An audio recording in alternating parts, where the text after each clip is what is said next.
How ideas can sneak into our brain, the Overton Window explained. You ever notice how something that would have sounded insane 10 years ago now just feels normal? Not even controversial. Just part of life. Yeah, that shift in cultural acceptance has a name. It's called the Overton Window. The Overton Window is simple. It's the hypothetical range of ideas that people consider acceptable at any given time.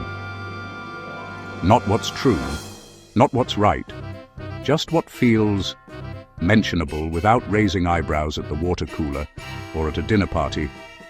And here's the catch. That window, it moves.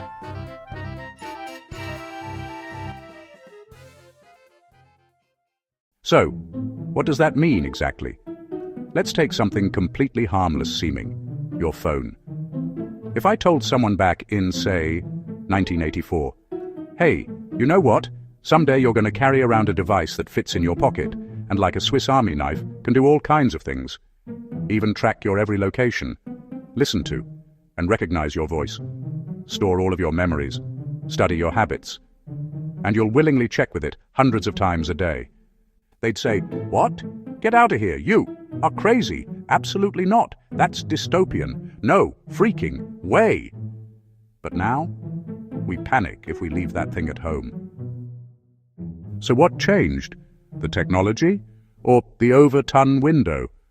To be honest, our relationship with this phone thing is a little more intense than we like to admit. Here, let me read you this little something. I guess you'd call it an illustration. Love letters to a phone. My lover is always turned on by me. And I coyly respond, of course, how can you not be? My lover constantly asks if I like the kinds of things it's showing me. And I answer almost instinctively, oh yes, yes, I do. My lover rewards me.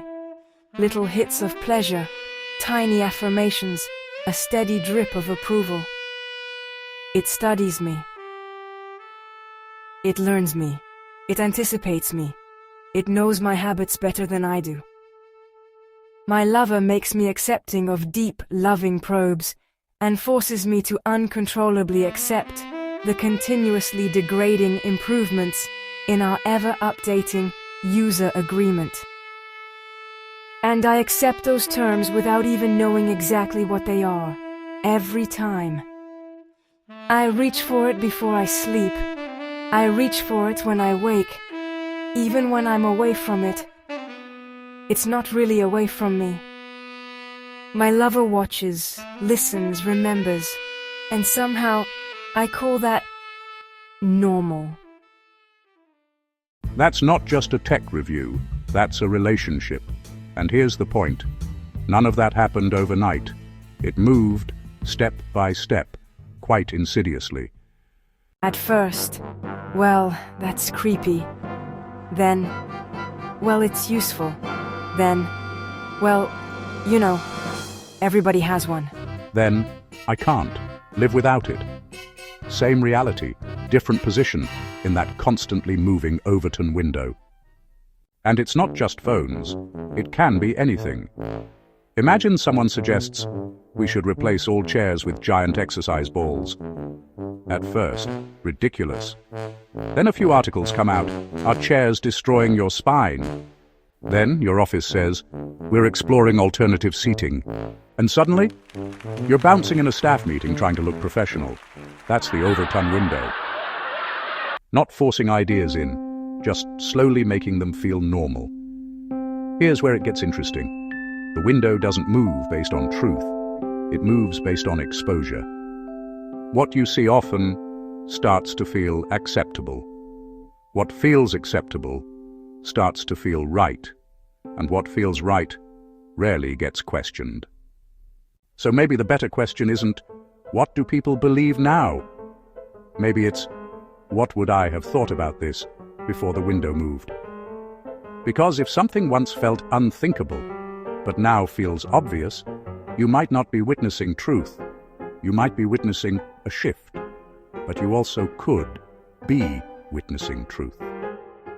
But whatever it is, it's undeniably a cultural shift, and that's the shifting Overton window. Please, everyone feel free to employ this idea and the use of the actual words Overton window out there into the wild, out into that growing cultural expanse that we now can gloriously call the Great Awakening. Come on now, it's becoming acceptable. It's not creepy at all. Just consult, not just your lover, but that Overton window.